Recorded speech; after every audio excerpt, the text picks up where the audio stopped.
nines, of course. Ted Williams, Roger Maris, Richard Jackson. Number 9. Big Dave, you may not know this, but the biblical number 9 is a number of patience. And I'm going to need it since I've got Big Dave Lengel, JC, and Eric for company. Why is there always a biblical sermon before every show now? Because he's spiritual. He's a spiritual man, David. This week in baseball and the Lord Jesus Christ. Okay, I'll go down different religions every week. How about that? Thank you. I like that. Focus on Christianity. Zoroastrian next show. Oh, that would be great. The Persians will love it. So there's some famed number 9s there, guys. Ted Williams, Roger Maris, Reggie Jackson. Although nobody thinks of Reggie Jackson Jackson's as 9. 44. Yeah, he's 44, baby. Reggie Jackson in Oakland. Thank you, but Reggie Jackson. But his iconic number is 44. 44. So. Yeah, One more at Oakland. If you're doing 9, it's Ted Williams. It's a splendid splinter. JC, the A's are struggling at the moment. A's fans are worried about whether they're even going to have a baseball club. I was trying to show them some love with the Reggie Jackson Oakland A's reference. You were kissing up, Goldie. It was a blatant kiss. What do you got? You got shares with Billy Bean? What's going on? I'm as upset as the next man. I want them to stay in Oakland. We've got a packed show. So as much as I love chatting nonsense with you guys, we need to move it. COVID update, boys. Loads been happening. Tatis Jr. is back. That's the good news. The bad news, a lot of teams aren't meeting their 85% threshold. I know that there's one club president who's particularly annoyed. Jed Hoyer of the Cubs is disappointed. The reference being that certain players are refusing to be vaccinated. Interesting story. The Mariners have announced that 4 relief pitchers have gone on the COVID IL. So I believe that's 1 player that's tested positive and 3 that obviously have been in his vicinity. So not great news, guys. Edging in the wrong direction. What's happening in the Canadian border, Eric? Well, Canadian border is, yes, still closed. Still closed. But it's like a punchline every week. Still closed. General Franco is still dead. Right. The news that has surfaced is that Buffalo Salem Field is now ready, and the first 8 home games for the Blue Jays in Buffalo are completely sold out. And here's the interesting thing: they're actually going to have vaccinated sections and non-vaccinated sections. That's what we do in New York. The Knicks have that. The Nets have that. The Islanders have that. That's how we're doing it. But let me tell you, I think I would like to get in the car, get on, I-87, speed up west, kick it on then 90, move all up to Buffalo. That's a fun road trip. You go to the Anchor Bar, get the wings. You go in there. That's a good place to watch a game. I would like to get going on that road. Can I tell you, I appreciate the navigational elements of that particular statement. You were telling us how to get there on Waze for everybody. House. Yeah. And I've been to the Anchor Bar and Grill, home of the chicken wings, the pioneers of the chicken wings. And review? Not chicken wings, but buffalo wings, which is different. That's why they're called buffalo wings. If you pick up my book, I know you don't read my books, but if you read How the Hot Dog Found Its Bun, the whole history is told in there with wonderful interviews, and it was that's great. Now, the thing is that my stance on that is that just because you're the pioneer of buffalo chicken wings doesn't mean you're the best. I've had better. Ooh. But, hey, there you go. Shots fired. Hey, it's an interesting story, though. You mentioned Fernando Tatis in the beginning. I just have, I know that Eric is the person who always gives trivia, and we bow down to Eric's trivia. But here's a question for you guys that I heard about Fernando Tatis since he came to the league. They're top 3 OPS. Who are the other 2? One is obvious, one is not. Any guesses? Mike Trout? Yes, that's the obvious one. Yeah, well, I'm done. I'll leave the third one for you guys. Akil Baddoo. It's not Akil Baddoo. Johnny, last shot. 3, 2, 1. No, you don't know. Of course, you don't know. Freeman. Nelson Cruz. Okay. Nelson Cruz, who takes a licking, can't catch that ball out of right field in 2011, but keeps on ticking. I like that. I like those stats. But now it's time for real trivia. Okay. And not that big boy trivia. Not that yours was fake. I know. Mine. What about with chopped liver trivia? You were little boy trivia. Now we're going with the big boy trivia. No, I appreciate his trivia. Now, here's the thing about we're going to talk about this later on the show. There's been yes more no hitters, and it seems that the only way you can get a complete game nowadays, if you're a pitcher in Major League Baseball, is to throw a no hitter. Because I was doing some research about the demise of the complete game over the years. And I have to go all the way back to 2011 for the last time a pitcher in Major League Baseball threw double digits in one season, a complete game. That was James Shields with Tampa Bay with 11 complete games in 2011. It's James Shields of Tampa Bay, and he did it. And he had a 16 and 10. Sorry, 16 and 11. So 11 of the 16 wins that season were complete games. Now, my question to you is that was the last time a pitcher went double digits in one season with complete games, 11. Which player prior to James Shields in 2011 went double digits with complete games in one season? That's a very good Suzuki. I'm glad you asked. Was it no, A? It's not Ichiro? Okay. Was it A, Randy Johnson? Was it B, Kurt Schilling? Or was it C, Pedro Martinez? Not Pedro. Okay, so that's who was the most recent since prior to James Shields to throw double digits in one season. Very good question, Eric. Thank you for asking. There we go. So big boy question. Before we actually proceed into the first batter, because I also do work in curling up in Scotland, and I'm pretty much also a curling producer. I want to personally congratulate Scotland for beating Norway in the mixed doubles. That's great. Hey, congratulations to Scotland. That's a huge win. Bruce Mullet. You want to talk about Bruce Mullet? He is fantastic. Jennifer Dodds. Great. They didn't think Scotland could pull it off, but they did a great job. I know. No, they were amongst the favorites. I think Canada's team was the whole time they were Canadian favorites. team with Brad Gushu and Kerry Einarson. It's true. I love to continue talking about curling, but moving on. Oh, come on. Just say what you got to say now. A little birdie told me somebody here won a curling competition. And it wasn't you, Dave. No, it wasn't me. Yeah. JC, take us through it. What did you win, big guy? Yeah, I won a club. They call them Bonspiels. That's what you call a tournament. I won a club tournament just about a matter of about a little over an hour ago. And then rushed home so I could do our podcast. Okay, and this is what this is what the show offers you. Not just baseball, but curling knowledge as well. Moving on. Congratulations, JC. Right, lead-off batter of the show, ladies and gentlemen. Well, it's been another week of just plain craziness in the baseball world. So many topics to debate over, so many talking points, so many controversies. So what better place to mix it all into one bowl than the News Roundup?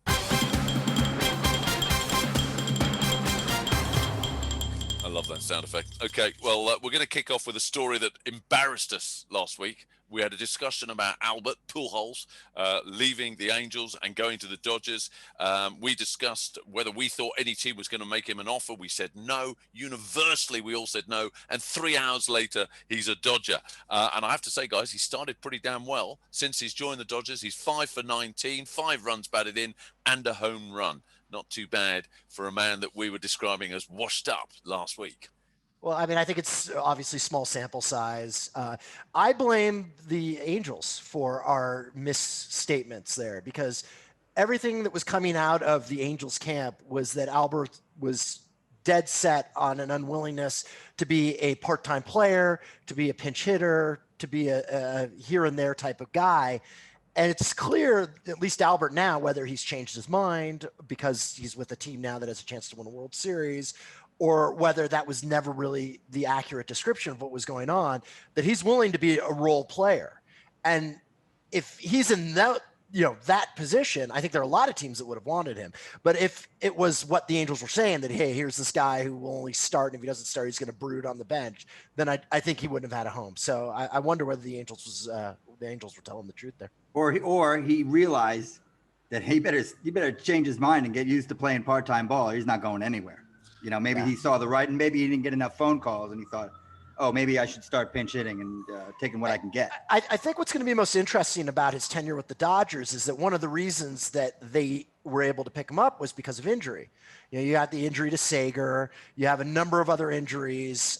You can move Muncy off of first base. He can play second base, create some flexibility. That's one of the values the Dodgers have with guys like Muncy and Chris Taylor.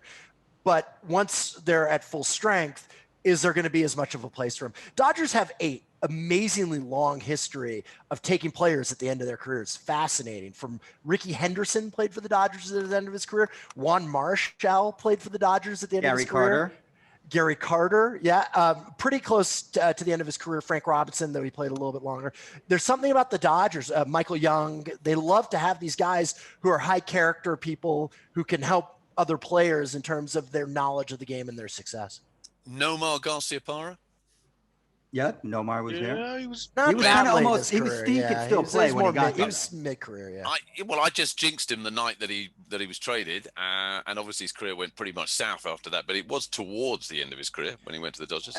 Another one, Hoyt Wilhelm, Hall of Fame knuckleball pitcher. I think he played his last season with the Dodgers. Guys who you would never associate with the Dodgers, but for some reason they love these guys. Well, guys, I've got to say, he looks huge, by the way, in his Dodger uniform. He looks enormous. And, the Angels uniform is a lot more slimming, I think, for Albert Pujols. Don't you think? He looks like, I'm seeing this belly; it's hanging over. He looks enormous. Well, Dave, he may be enormous, but he's also happy.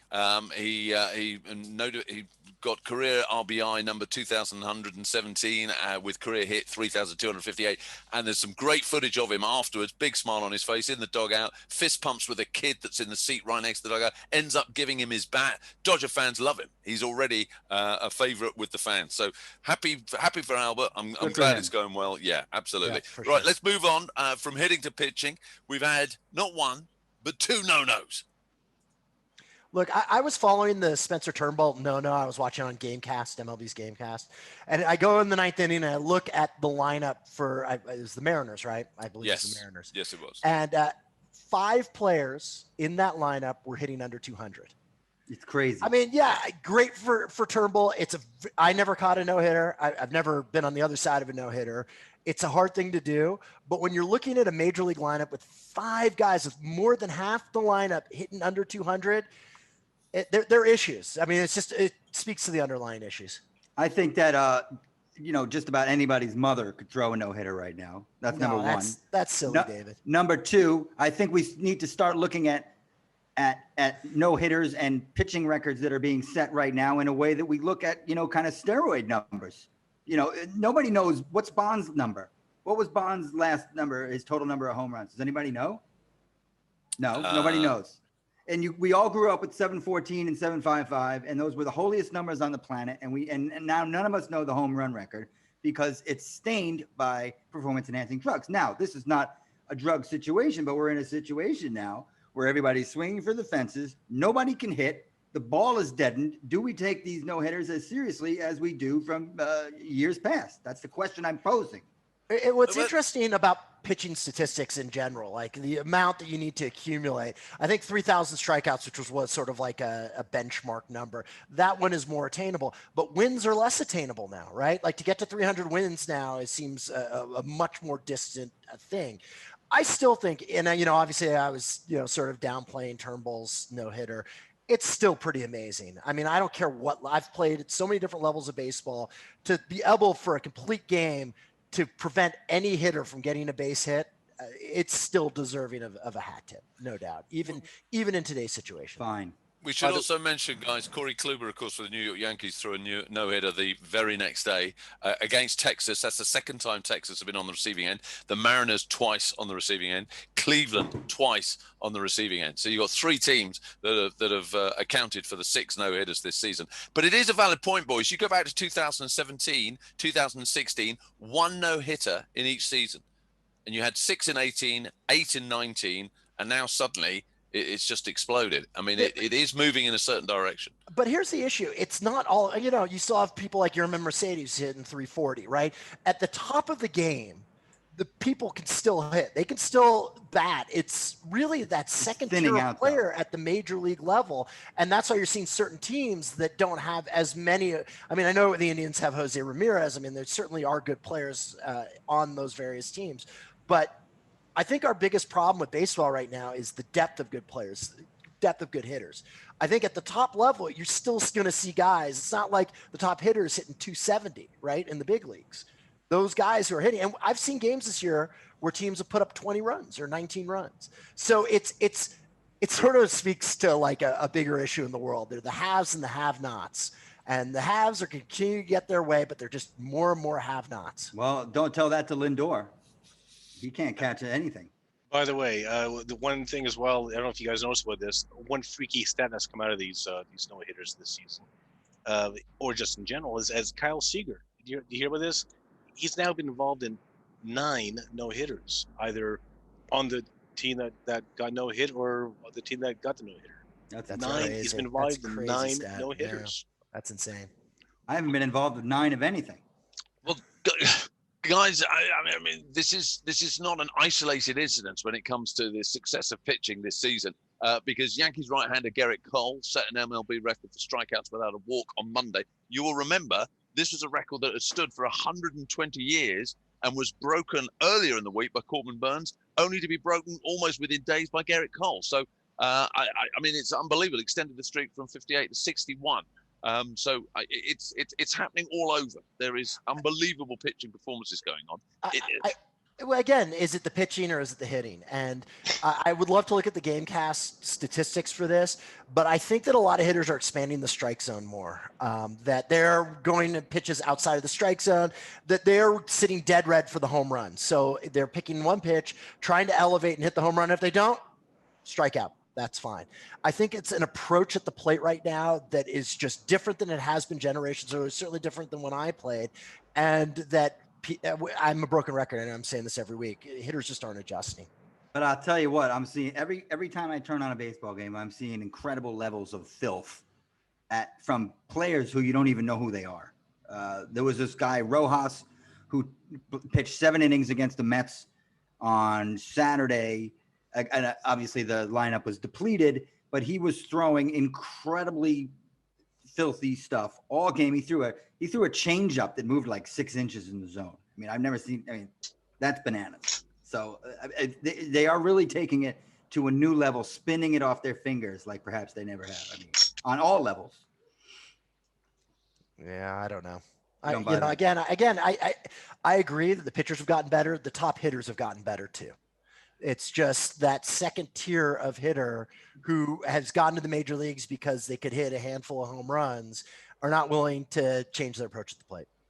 There's one wonderful irony about this, guys, that when Gerrit Cole set the record, I think this season he's only issued 5 walks, and 2 of them came after he set the record on Monday night last week, and he ended up actually losing 5-2. So it's all very well setting records if you don't actually win the ball game, which at the end of the day is the point of what you're doing. Not that he's not having a great season. You know what Gerrit Cole is known for in Pittsburgh? No. Besides being a very good pitcher, once he was hammered at a Penguins game and started banging the glass, and they had to go up to Gerrit. Hey, Gerrit, do you mind stopping banging the glass and like throwing your drunk body all over the lower? I gotta say, I'm not a fan of Gerrit Cole. I had a client who played with him and who I liked very much, who did not think highly of him. So. Okay, well, I want to know what you think of outfielder Kevin Pillar, JC. I'll tell you why, because, of course, the big story, he suffered multiple nasal fractures, hit by a 95-mile-per-hour fastball by Braves pitcher Jacob Webb. And I just love what he said, because the pitches are horrible. I think he's broken his nose in all sorts of places. But one of the lines he came out with, "My face will heal, but my heart's broken right now," because he can't make himself available for the team. I love that. He said, at the end of my career, if I've hit 240, 230, 250, whatever it is, I think when people talk about me as a guy that was reliable and available and tough as hell, that's more than enough for me to ride off into the sunset with. I like Kevin Pillar. Absolutely. And it's not just him talking about himself. I've seen a number of his teammates echo that sentiment about him, that he's the biggest compliment you can have as a player is that your teammates call you a grinder. Yeah. And what they mean by that is that, doesn't matter what the like a hoagie, like a sandwich. That you grind all the time. Do you follow baseball? I thought you were talking about like a hero or a sub. I know that sometimes they call them grinders in certain parts of the country. So David, with your straight man joke there. Yeah. So the terminology in baseball, the people who play the sport is that you're a grinder. And if you're described as that, it's probably the biggest compliment, because it means exactly what Pillar's talking about, that it doesn't matter the situation, you play hurt. Fans don't get it sometimes, right? Like so many players carry injuries throughout the season and their performance suffers, but they want to be there for their team. And all the fans can think about is, his average has dropped from, 280 to 240. But the reality is those players are playing for their teammates. They don't care about the statistics. And that is part of the definition of a grinder. And Pilar falls in that category.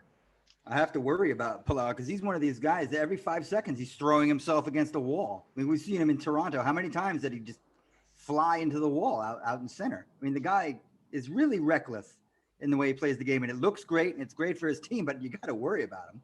And then Jacob Webb, people are saying what a great guy is because he texted him. Oh, he texted him after the game. You know, he texted me. If somebody hits me in the face, I would like something more than a text, like maybe a gift basket with some summer sausage and some crackers, and they have that thing of smoked salmon. Could I have something else? Because he texted me. That's great. I'd like to have something. You hit me in the face with a baseball. I want something. You sound like one of Derek Jeter's ex-girlfriends. You want a fruit pie? What are you wrong? I gotta be honest. It makes a big deal of difference. So I blew out my knee. I had a collision in home plate, tore my ACL, PCL, MCL, and cartilage. The guy who slid into my knee, just below the kneecap, came for me, and he could have avoided hurting me. For years, and I knew people who knew him. For years, I wanted him just to say, "Hey, man, I'm sorry." Never did, and that was tough. So I actually, you may be kind of, sort of brushing aside Webb writing and saying, "Hey, I'm sorry, I'm thinking of you." It's difference making for the player's psyche. No, it's very sweet, and I'm sure after that, if that guy ever does say sorry, your next word is going to be, "Can I have a gift basket, please?" with the summer sausage. This is an educational show because I was convinced that grinder with a grinder, Dave. I thought a grinder was an online dating. It's a family show. Let's move on. It's a family show. Right. Let's talk about. I'm talking about cold cuts. You guys are talking about something else. Kyle Schwarber. Can we move on, please? Kyle Schwarber made a return for the Nats to his original club, the Cubbies. You will remember, of course, drafted number 4 overall in the 2014 MLB draft. Hit 121 home runs in 6 seasons. They gave him a very warm welcome. The fans liked him. And Cubs superstar Chris Bryant particularly liked him. And he left him a Twix out in right field. And he came out, found it. The crowd told him that Bryant had left it for him. He ate it in the field. Next inning, bang, 2-run shot. Gotta love it. Twix surely are going to be using this as a marketing tool. Schwarber's always been a little big-boned, shall we say? Yes. So I feel like this was Bryant's way of trying to just, fatten him up for the slaughter. Did not work, but big boma surrounded by a lot of meat. You got to love baseball. Baseball, a game where you can wear jewelry, wear pajamas, eat chocolate, chew tobacco. This is a sport, by the way. All of this is going on while people play sports. eating. It's a valid tobacco, point. Jewelry, like who's the guy Chisholm from the Bahamas in Miami? Who, by the way, Jazz Chisholm. It's more than that, David. He's played for Great Britain. He's represented. He played for Great Britain. Very exciting player. He's got the jewelry on. He's got blue hair. We need more of Jazz Chisholm. Very exciting player to watch. And those great uniforms, those red uniforms. I watched. I know we're going a little off topic, but they have these great red uniforms. They look like highlight uniforms and they have some like Art Deco logo, and they have like a Latin band who's playing with this like Latino themed uniform. It's great stuff. And Jazz Chisholm is great. First waffle offering of the show so far. I cannot believe you haven't put that waffle up before, Eric. But there you go. Right, we were talking about non-athletes. Let's talk about an absolute superstar athlete, and that is, of course, Jacob deGrom, Cy Young Award winner. And the Palm Beach Cardinals on Thursday got a bit of a shock when they discovered, when they were facing off against the St. Lucie Mets, that none other than Jacob deGrom was actually opening things up. He pitched 3 innings, recorded no hits, no runs, no walks, struck out 8 batters. 65 batters he struck out.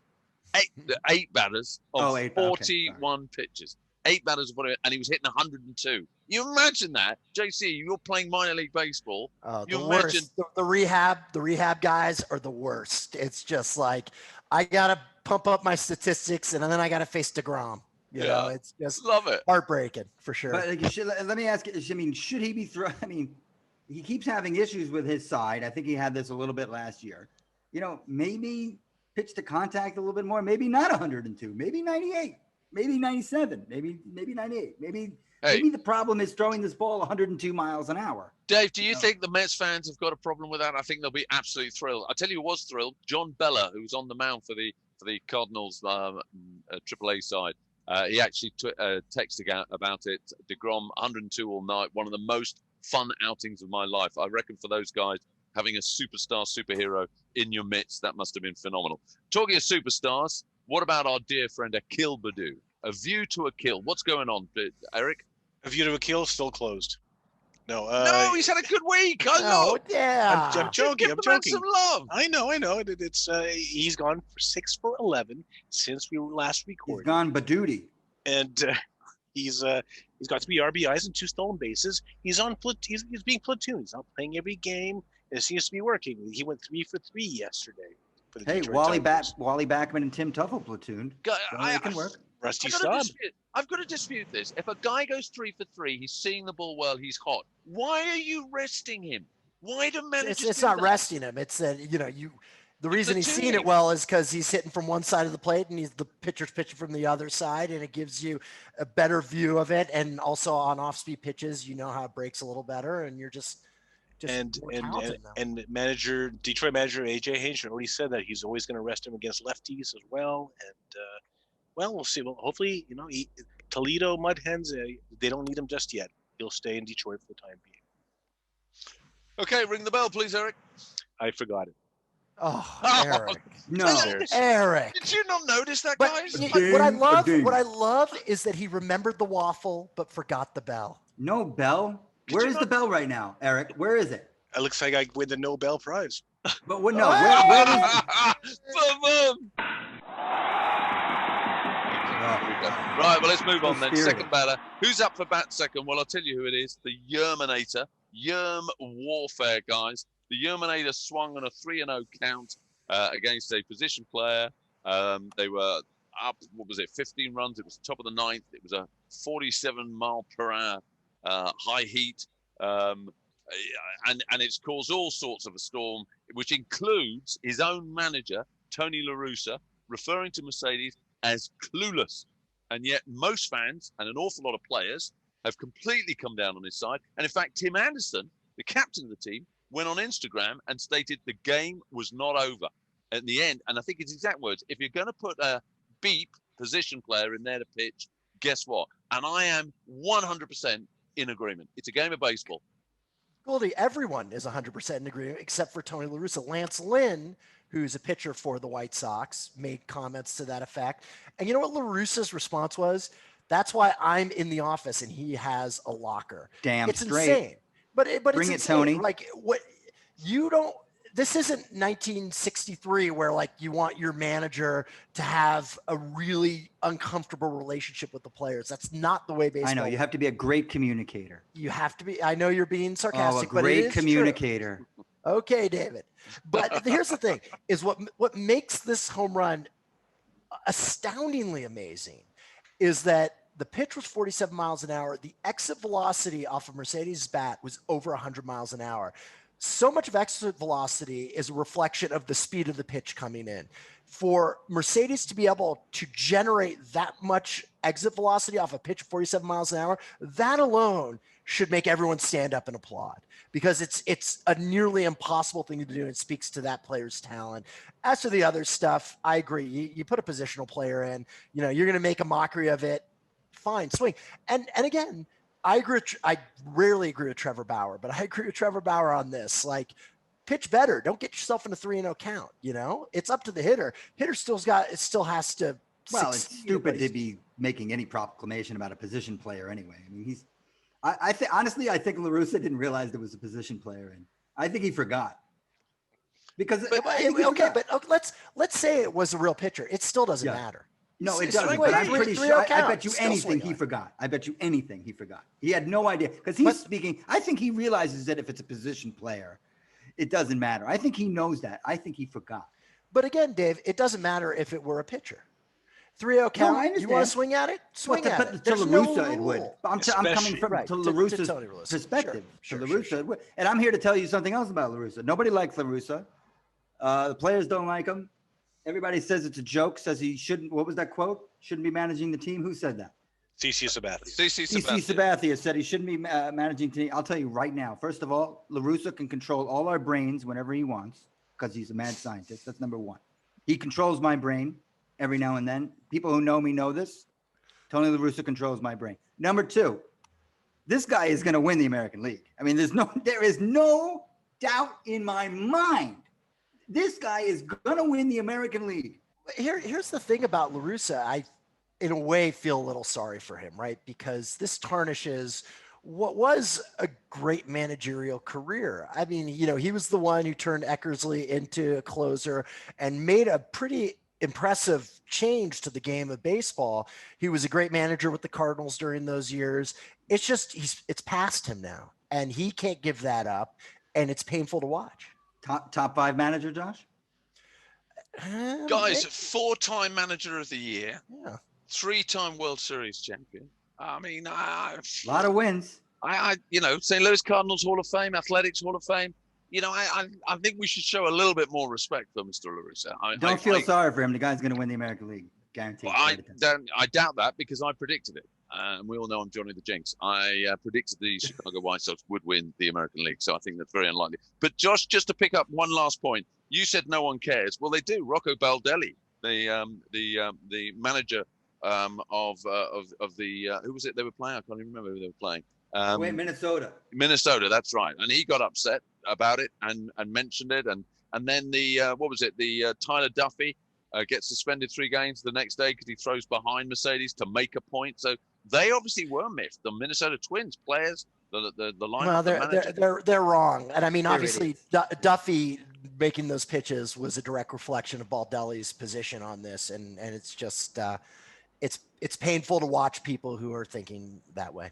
It's sad. I mean, the player's probably like, really, coach? I got to throw at this guy? I mean, really? And he has to do it because his boss wants him to do it. Yeah. And then he puts him in a bad position. Ugly stuff. Yep. Moving on.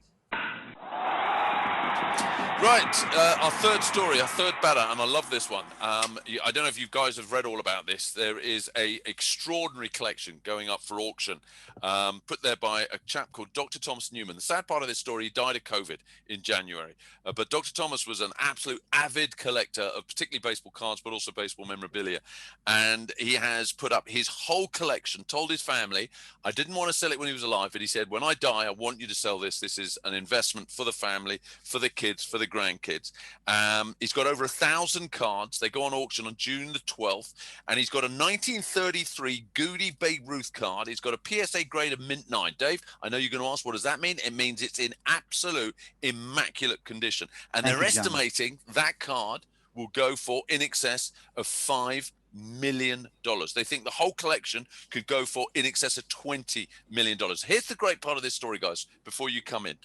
He actually started collecting baseball cards in the 50s. He then went to medical school, and while he was there, his parents did something that a lot of parents do. They take the opportunity while the kids are now in university to go in and go, right, let's get rid of all this rubbish, the kids' rubbish, because they're now adults. They've entered the adult world, and they get chucked out. And they chucked out all his baseball cards that he collected as a kid. So he had this amazing collection. So it happened to my dad, too. Yep, is that right? Is that, well, there you go. And he basically started again with his son, his son Stuart, in the 80s, and he's built up this extraordinary collection. He refers to them as his paper babies. I love this. And lovely comments. It's a great story. You should go and look at it. He's got really rare Mickey Mantle cards. He's actually got another Babe Ruth, 1933 Goody Babe Ruth card, but it's not in quite the same nick. But we're talking about, they reckon some of these cards are all going to be making the millions plus. And there's about 4 or 5. It's amazing. Well, it's Gowdy, not Goody. Gowdy, sorry. That's it's Gowdy, okay. And 9 is not Gem Mint, 10 is Gem Mint on that standard. I was a huge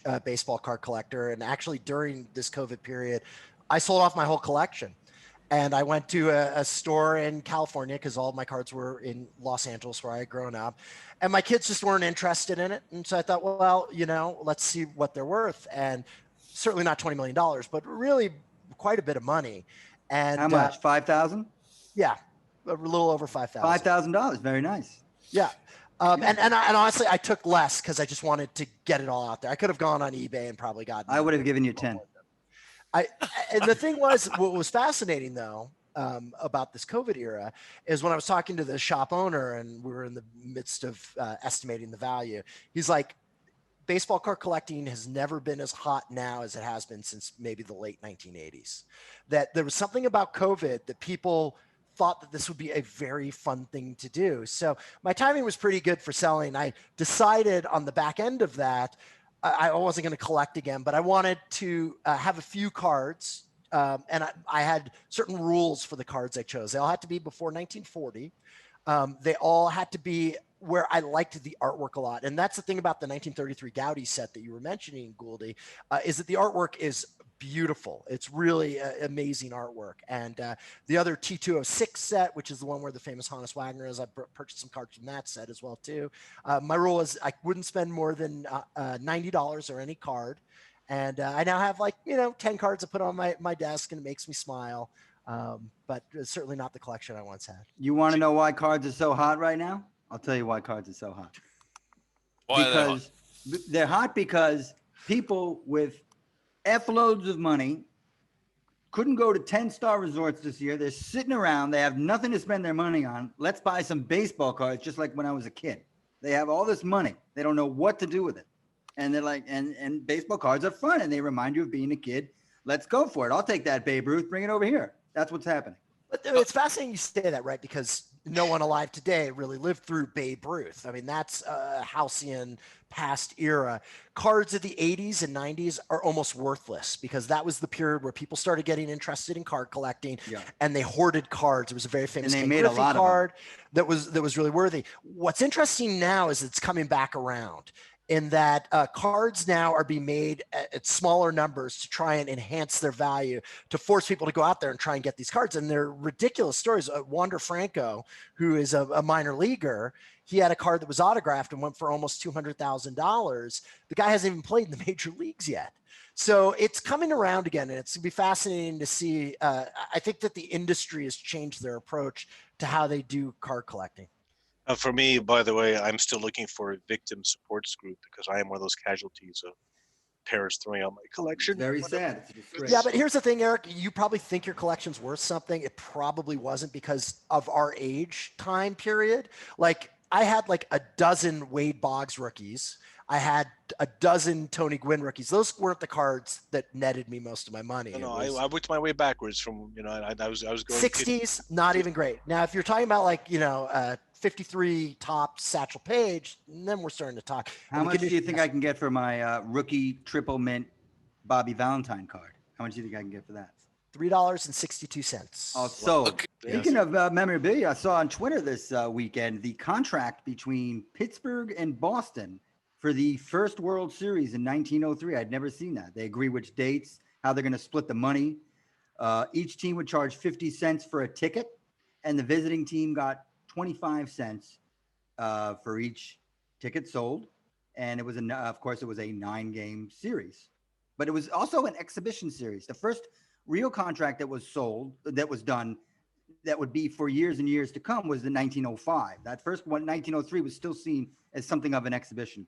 So how much did the contract sell for? That's memorabilia. No, I don't. It was just something that flashed on Twitter. I got to read it, and so it has nothing to do with what we were talking about. No, we're talking about memorabilia and Americana. I thought that was pretty cose to home there, or not. Ballpark. Okay, guys. Okay, I'm bringing this one to a close because we're into the 7th inning stretch.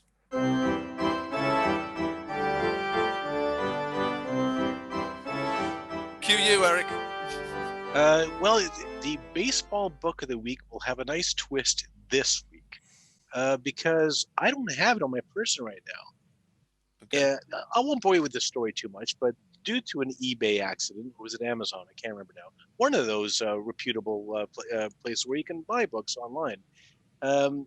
It ended up in David Legel's house. And David Legel doesn't know what it is. I have no idea what it is. And he actually has on his person right now. If you wanted to show it to the camera, for those watching it looks like it could be, like a Penthouse Letters. This could go horribly It's a used wrong. book. It's clearly a used book. It is a used book, yeah, because exactly. So David will now open the baseball book. You can see, by the way, that it's sealed. So anybody who thinks this is a fraud or something made for podcast, if you're Eric, watching, you sure you haven't sent David one of your favorite magazines? Hermetically sealed. This will be just like when Geraldo Rivera was opening up Al Capone's safe live on television. This is Tutankhamun's tomb. It's orange and blue. There you go. So it's something, and so today's baseball book of the week is. Hello, Mr. Matt. Hello, Mr. Matt. Written by. Mr. Matt. No, written by.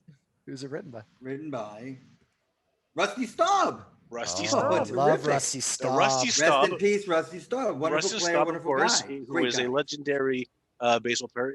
Don't get this. He is the only player to have hit 500 hits for 4 different major league teams. 500 hits, 4 different teams. I was surprised he didn't get more consideration for the Hall of Fame. He could be. I think he should be, still considered. He's off the ballot a long time ago. But don't forget, this is a guy who's a Montreal Expos legend, a Detroit Tigers legend. See the link there? A Houston Astros legend and a New York Mets legend. Best nickname in baseball. And best nickname is Daniel. Le Grand Orange. Daniel Staub was Rusty Staub, and in Montreal he's called Le Grand Orange. And legendary player who sadly passed away a few years ago. And David Langell now has in his possession the book written by Rusty Staub called Hello, Mr. Met. Now, Mr. Met. Do I get to keep this, or is this for you? Yes, you get to keep this. Do I have to return this to you? Oh, well, I'll come pick it up when I'm next in New York. There's some things that are inaccurate here. Here's an illustration of Shea Stadium with a bouncy castle-like slide, which I never saw. I never saw any kind of slide like that. So it's puffery to get the kids out there, right? Yeah, I'm going to get to go outside. No slide. Dave, this is propaganda. There's no slide. Dave, just be grateful you've got a gift from Eric that you don't have to return, because that's this a first. Is great. Exactly. So basically, if you have children and are a Mets fan, or considering which team to go for, Hello, Mr. Met, written by Rusty Staub, is a must-have. Now, Mr. Met, by the way, is the oldest baseball mascot in Major League Baseball right now. Next year will be his 60th anniversary, which of course will coincide with the New York Mets themselves. Yes. Okay, well, guys, that's your baseball book of the week. Hello, Mr. Met, by legendary baseball player R.I.P. Rusty Staub. Moving on to the next segment of the show, because we've all been busy this weekend. This is where pop culture boils over into baseball, and since we did Airplane with Leslie Nielsen, and we did Naked Gun with Leslie Nielsen, and we did Police Squad with Leslie Nielsen, and all of which had baseball references in it, this week I thought I'd do Leslie Nielsen, Men in Brooms. Which is a curling film. Great movie. There aren't many curling. I've never seen that. Oh my God, it's a great curling movie. So if you curling movie, it's a great curling movie because there's so many other ones. That other one was not a great curling movie. It's the curling movie. It's the curling. It's the only curling movie, and it's got Leslie Nielsen in it. What's not to like? But to be honest, it's okay. Look, it's not that great, but it's fun, and it's and if you're to know anything about curling, watch it anyways. Men in Brooms. There we go. Eric, you don't need to get. You just gave me my gift. That's your. So I don't need anything anymore. That's great. Men in Black was based on Men in Brooms. I was told. Is that true? Men with brooms. No, that had whatever. Leslie Nielsen in it. So there you go. There's absolutely zero baseball connotations to Men in Brooms, but I just thought I'd throw that out. That was a gift. Thank you. So there you go. But now this brings us nicely into the trivia answer. Ooh. Now, hopefully, you had time to let it swim in your cerebellum, since I recently asked you about the whole complete games thing. Since James Shields in 2011, he's the last player in Major League Baseball with 11 to go to double digits with finishing the season with complete games. 11 complete games. Prior to James Shields, who was the last pitcher to have gone double digits in one season with complete games? And I asked you, was it A, Randy Johnson? Was it B, Curt Schilling? Or was it C, Pedro Martinez? Now I will ask Johnny Gould first. I've no idea, to be honest, but so I'm just going to go. I'm going to go with my favorite pitcher of the three that's up for grabs. I'm going with Randy Johnson. Randy Johnson, go. How can you have no idea with multiple choice? You got to have some idea. Yeah, I know it's 1 and 3. It is potluck, but Josh Chetwin, who are you going to go for? I never thought of Pedro Guerrero as like a real deep in game type of pitcher. Pedro Martinez. Pedro Martinez. Pedro Guerrero. He was a great Pedro pitcher. Guerrero. He didn't go deep in games either as a pitcher. He went deep in games, he but did go not deep in games. Great Dodger player of my childhood. I am definitely tired, boys. You're making me feel a lot better about myself. Slurring your words with Pedro Guerrero. Yeah, I just to go different from Gouldy, I'll go with Schilling. I would say too many post-curling champagnes, I would say, for Josh. Okay, so who are you going to go for? Randy Johnson, Curt Schilling, or Pedro Martinez? I kind of think it's Schilling, so that way we can all sit here and badmouth Schilling and talk about what a BP is. Okay, well, here we go. But I want to say Schilling too, but that's boring. So I'm going to go with Pedro. Yeah, go with Pedro. Okay, well, here we go. Pedro Martinez, in no particular order, okay, threw 13 complete games for the Montreal Expos in 1997. That's pretty good. Wow. Early in his career, he was a workhorse. That was his last year, right? Kurt Schilling for the Philadelphia Phillies pitched 15 complete games in 1998. Okay. So now we know it's not Pedro. Randy Johnson pitched 12 complete games for the Arizona Diamondbacks in 1999. What a great guy, Kurt Schilling. Stand-up guy. Wonderfully great morals. So unless you guys have been paying attention, it's yes, Randy Johnson is the answer. 1999. You said 12. Catch up on the sock. Yeah, Love to catch up on the 12. sock. He had the fewest. I said who's the most recent to go double digits? Yeah. Oh, the most recent. Oh, right. There it goes. I was waiting for the delayed. Wait a minute. So the most recent is. So Randy I lost Johnson. twice. Correct. Oh, wow. But either way, there's still impressive numbers. It's just the point of this question is, it's been 22 years and we've only seen 2 pitchers go into double digits. Now you're lucky if you get 3 innings off an opener, they pop a cork. There you go. Says the old man. So there you go. Will we ever see a pitcher going into double digits again for complete games? Probably not, the way this game's going. And that's the end of your trivia. Yeah, I've got to. We're going to move on swiftly, and it's time now for the mailbag. And I've got a question here on a tweet from Edward Ditchfield, who's a part of our rookie league, by the way, in Behind Home Plate. Don't know if you know that. Gave me an absolute kicking in week 2 or 3. Lovely chap, Edward. He says, having recently watched Jordan rides the bus and aware that baseball players take much longer than other sportsmen to develop, which sportsman, current or past, from another sport, do you think would have the best chance of switching successfully to baseball? JC, any thoughts? Yeah, I mean, I think that you need to have baseball experience at a reasonably high level to make that kind of transition. I know Terry Francona in the documentary that Edward's talking about talks about how he thought that Jordan could have made the major leagues. He may have been a fringy major league player, if you're going to even believe that, but I think even that was questionable. So I would go with someone who had a great amateur baseball career, a guy like John Elway, who was a high draft pick for the Mets, not the Mets, the Yankees, excuse me, and was, had a lot of skill and talent in baseball along with his football career, and probably could have made a go at it. Well, there's a bunch of these guys out there, right? Like there's a bunch of folks who were drafted by baseball teams. Do they count? Like the quarterback Russell Wilson, like the quarterback for the Cardinals, who was drafted by the A's. Murray is his name. Yep. Who's the quarterback? Yeah, and Russell Wilson. Russell Wilson was drafted and then traded. And don't forget Seahawks. And don't forget Tim Tebow. And don't forget Tom Brady is regretting not pitching for the Expos. Yes, we heard April. Yeah, that was not nice. But Tim Tebow actually went to the minor leagues, as we know. Well, yeah, he did play actually. And he would. I'll tell you right now, the way the Mets are banged up, someone said this on Twitter. I agree. The Mets are so banged up right now that if he would have stuck around, he probably would have come up. No way. He would have come up. Look again at his performance in his last minor league season. He was. It'd be such a Mets thing to do, though. It would be such a Mets thing. And Sandy Alderson wanted to do it so badly. He kept him around for so long. Hey, you could be Mr. Met. So, yeah.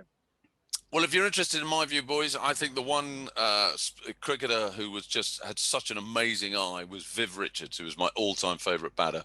And I think his natural talent was so extraordinary that had he played baseball, had he had the appropriate coaching, I think he could easily have made it. What a phenomenal, hit the ball a mile as well. Incredibly powerful, very low center of gravity, incredible eye. Viv Richard would be my selection. We've had some messages in on Facebook as well. Ollie Bishop just found his Randy Johnson perfect game ticket. I don't know if you saw that. Would that be worth anything, JC? It's interesting you say that. There's a guy out here in the U.S. named Darren Rovell, who Langell probably knows. It's sort of a prominent guy, and his big argument that is the future of memorabilia are ticket stubs. Yeah. So because they feel like you're actually part of the game more than baseball cards. So one thing you'd want it graded. My best ticket stub, I'm curious what your guys are. I went to the game in which Cal Ripken tied Lou Gehrig. Oh, wow. For consecutive games. And they have like a special embossed seal on it. And I keep that. You still got it? You haven't sold that? Mine, of course, is still I didn't sell that. the P Rose 4000s hit. I still got that ticket stub. I have a bunch of ticket stubs from when I was a kid, but my most memorable ticket stub is not a game that I went to, but my father went to. He went to all those Knicks games in the 1970 NBA Finals against the Lakers. So I have the 113.99 May 13th, 1970 championship winning ticket stub, which of course I hold very dear to my heart. So that's my favorite ticket stub. Fantastic stuff. Thank you for getting in touch to each and every one of our listeners. We do want to hear from you. You know how to get in touch. You've got the Facebook, we've got Twitter. And don't forget, we've also, this is the Johnny and Josh show. We've also got have a look at the bottom of the screen. You can see the likes. We need you to hit. We need you to press. Subscribe. And obviously subscribe, because that makes us feel loved. Please subscribe. We've also got other, and that's information for you as well. We've got other social handles we'd love you to check out. We've got our Fancy Baseball podcast, Behind Home Plate. That's at BHP Pod. That is, of course, the Twitter handle. That is myself and James Holden, legendary fancy baseball player. We've also got some other shows. If you're an NHL fan, then check out Slapshot Smack Talk with our very own Eric, and that's at Slapshot Talk on Twitter. Yes. And, of course, the Nat Coon Show at the NC Show if you're an NFL fan. Nat, of course, who is the power behind the Ted Fred creation that is our stable that we're all a part of. Please don't make us ask again. Just like stuff. Please don't make us ask again. It sounds desperate, doesn't it? Which is it's embarrassing. Please which we are. So we're groveling. Then what we really should be doing instead of groveling is thanking everyone who does take the time. I would love to thank every single one of you from the bottom of my heart. Send David a letter, and he will write you a handwritten letter back. Guys, as always, it's been a pleasure, it's been a delight, and on occasion it's been illegal, but what can I say? Eric, Dave, JC, you're legends. Thank you for joining me on the show. Congratulations to JC on his success in the curling. That's it from us. You've been listening to the Johnny and Josh show. Thank you for being with us. We look forward to having your company next week. Till then, take care, stay safe.